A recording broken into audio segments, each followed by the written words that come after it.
Welcome back to another episode of Smooth Brain EDH, where we make the smoothest plays with the biggest brains. Today we have a bit of an interesting game. I'm calling it Ghave's Temur Surprise. We wanted to see which of our personal blue-green-red decks was the best in an all-out battle, with an Abzan deck in the 4th spot. First up we have our oddball of the pod, Cody, playing as Ghave, Guru of Spores deck. This deck is full to the brim with a ton of combos, hoping to assemble them quickly to win the game. His opening hand has a snow-covered forest, snow-covered plains, Avacyn's Pilgrim, Swords to Plowshares, Cultivate, Deafening Silence, and a Fecundity. Next up is Matt, piloting Animar, Soul of Elements. This creature value deck hopes to cheat mana cost on its creatures with Animar's cost-reducing ability and crushes opponents with his powerful creatures.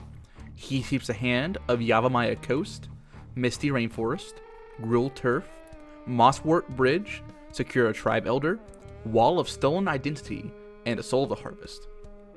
Third is Ethan, playing Maelstrom Wanderer. His deck's game plan is to ramp hard and fast in order to cast his commander and get a ton of value off Cascade cards. He keeps a hand of Exotic Orchard, Reliquary Tower, Wood Elves, Shaman of Forgotten Ways, Solemn Simulacrum, Agent of Treachery, and Volcanic Torrent. Last up is Chandler, piloting Illuna, Apex of Wishes. Chandler calls this deck the Make-A-Wish Foundation, and has built it to take advantage of his commander's mutate ability, cheating out powerful non-land permanents into play. His hand has a Mountain, Scalding Tarn, Fabled Passage, Lightning Greaves, Dockside Extortionist, Beast Whisperer, and a Finale of Devastation. This game's really shaping up to be an exciting one. Go ahead and let us know in the comments which player you're rooting for, whether it be the underdog Abzan player or any of the Temur ones. Now let's hop right into it. Thanks for that intro, and also if you guys didn't know, Matt's a new member, so be sure to give him a warm welcome in the comments. Looks like Cody wins the die roll, and he starts his turn off with a Snow Forest into an Avacyn's Pilgrim. He then passes. Matt plays a tapped Mosswort Bridge, exiles a card, and passes to Ethan, who plays a Reliquary Tower as land for turn, and passes to Chandler.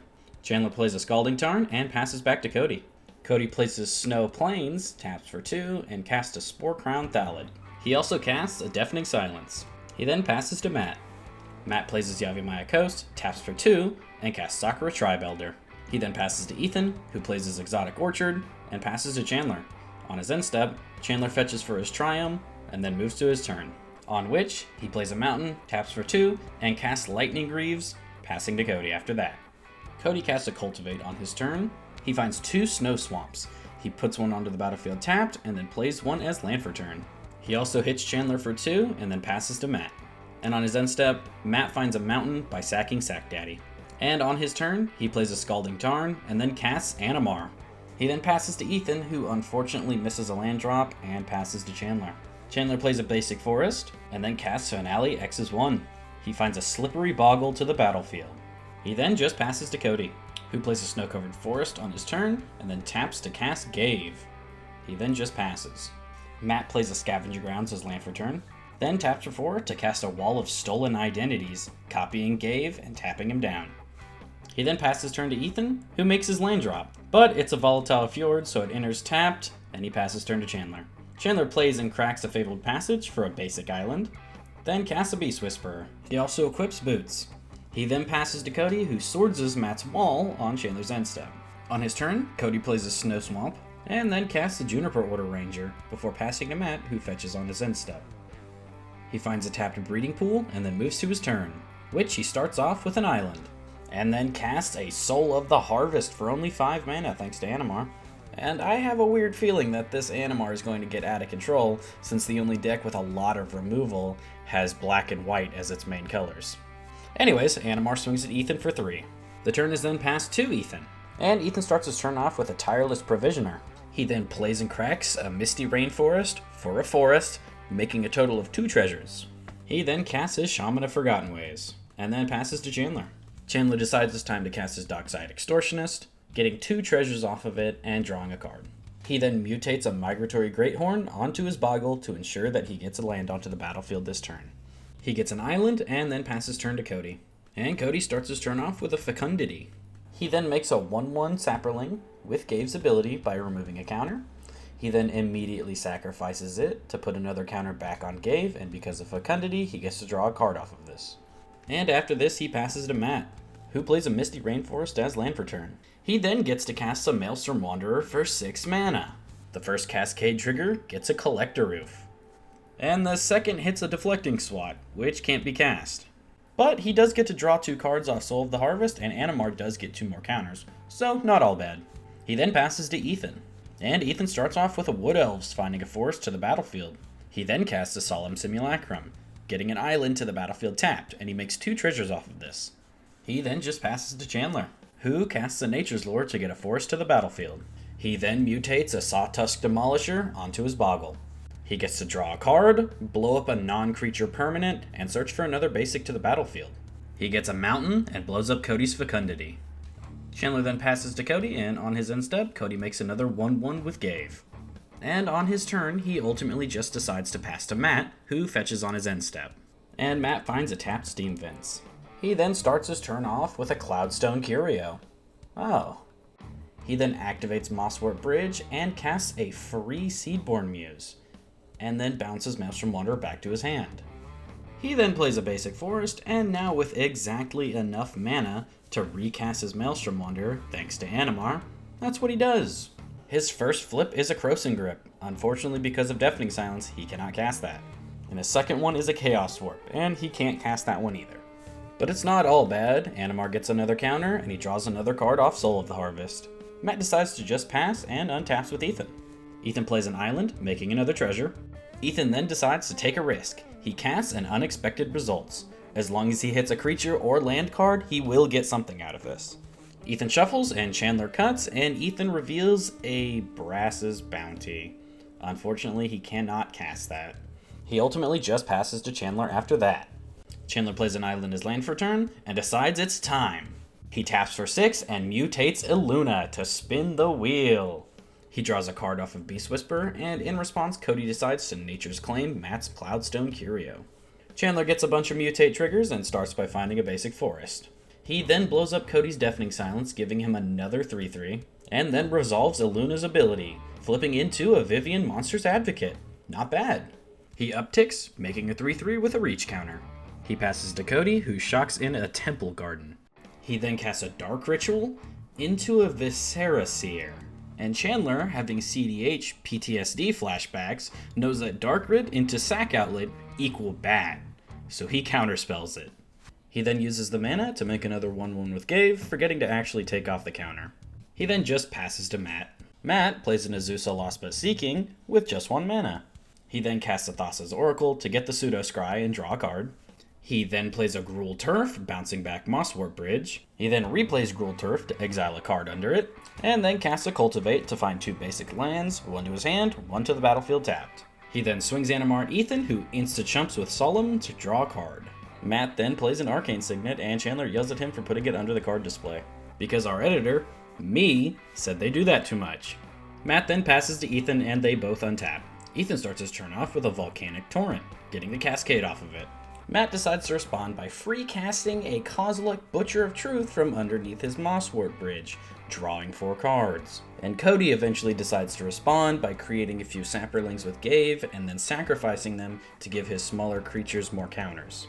Ethan cascades into Flamekin Herald.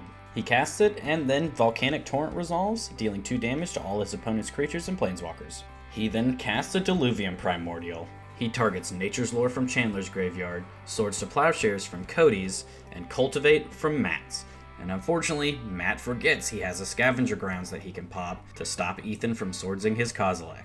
And unfortunately, that's exactly what Ethan does. Ethan also goes to get the Temur Triumph off Chandler's Nature's Lore, and then finds a forest and a mountain with the Cultivate.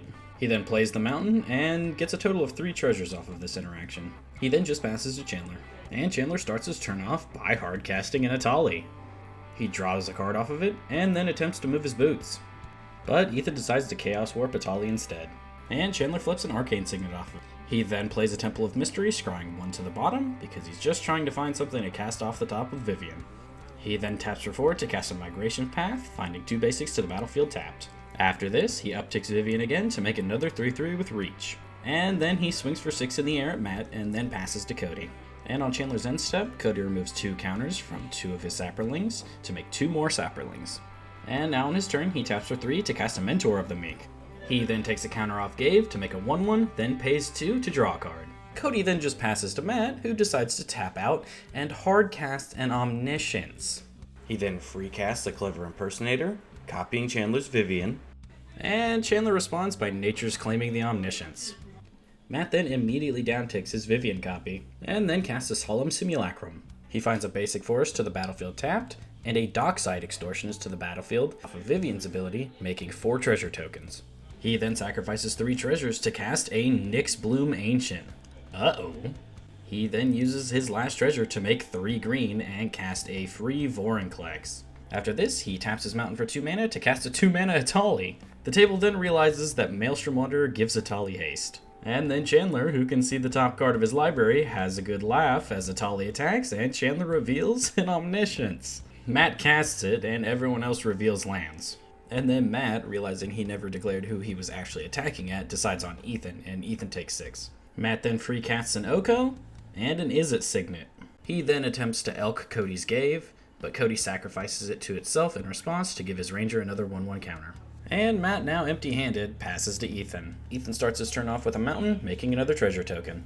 He then hard casts an Agent of Treachery.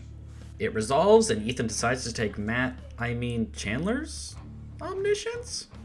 Anyways, Ethan has an Omniscience now. So he free casts his Brass's Bounty that he drew quite a while ago. Not that he needs it. He then free casts a Genesis Ultimatum, looking at the top 5 cards of his library, and he decides to only put in a Kiora. He then free casts a Maelstrom Colossus, cascading into a Thran Dynamo. He then free casts an Annoyed Altasaur, cascading into a Creative Technique. Choosing to demonstrate it, he casts it. He chooses Cody with the extra copy, and Cody flips a Hangerback Walker. Ethan, who gets 2 copies, first flips into an Aurora Phoenix. He casts it, and then gets a Cascade trigger again. He cascades into a Soul Ring, so he casts it. He then flips into a Sunbird's Invocation. He casts the Invocation, and then casts an Avenger of Zendikar for free. He reveals a Walk the Aeons off of his Sunbird's Invocation, and seeing as how Ethan can pay the buyback costs off of free casting it, everyone talks around and decides to scoop, seeing as he can take several extra turns. And to add insult to injury, Ethan shows everybody a Cyclonic Rift. And so everybody picks up their decks, and Ethan is today's winner. Well guys, what'd you think? Did you think Ethan was gonna win? If you thought a Temur deck was gonna win, it was a pretty safe bet. But Ethan really went off there. That was absolutely insane. But that does come with playing Omniscience. Or rather, stealing Omniscience. But anyways, you guys know the drill. If you enjoyed the video, please leave a like and don't forget to subscribe if you haven't already. And also, please follow us on our social media pages. Links will be in the description, along with the deck lists. As always, you guys, have a smooth day.